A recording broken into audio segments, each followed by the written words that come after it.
Have a look at what's happening in New York, where kids at a New York school are being told, stay home from school, just virtually learn in your own home. You can't come to your classroom because, well, illegal immigrants are now staying in your classroom. The immigrants were staying at a tent city, but because of a storm, they were put on school buses. 2,000 illegal immigrants bussed to the Madison High School and put in classrooms, while kids, well, as I said, they're learning from home. A local councilwoman is not impressed.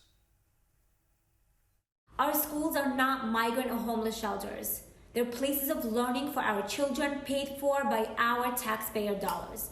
Our children, our school community, our families should not have to bear the brunt of a migrant crisis.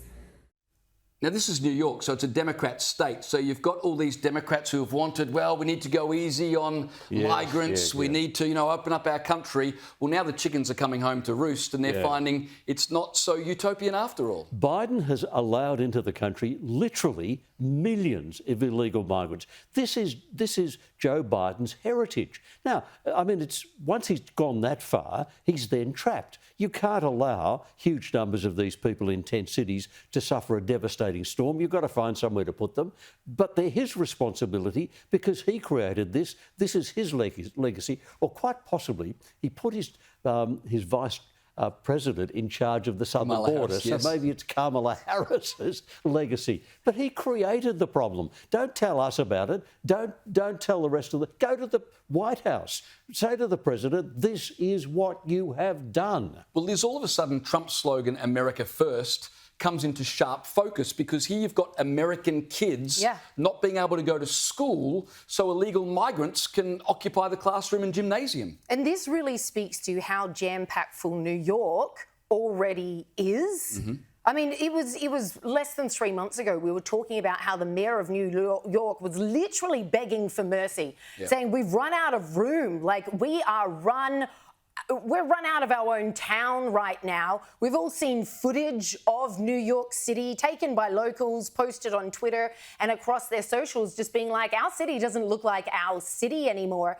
And the fact that kids are now being bumped out of their own schools in favour of housing thousands of migrants goes to show they have run out of room. These guys are desperate. There is no room left at the inn. The Biden administration, and this is a conservative number, have let in over 4 million illegal aliens during his term. It can't end quick enough.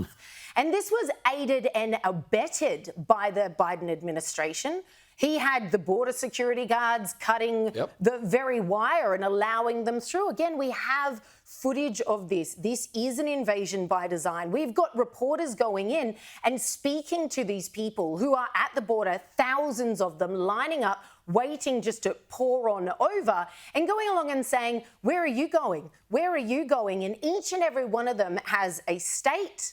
It for all the world looks like an invasion by design because it's very organised. Each and every one of them goes, oh, I'm going here, I'm going to do this, etc., and so on. But they're evenly spread out across the states. The southern states like in particular. An orchestrated, That's because the northern states don't want to bother with this. It's not their problem. The southern states can carry the burden of that. We're not going to carry it, which is why people like the governor of Texas have been so clever in sending plane loads and bus loads of these people up to the northern states and said, this is what it's like here for us. Now it's your problem as well. And that's what's happened in New York.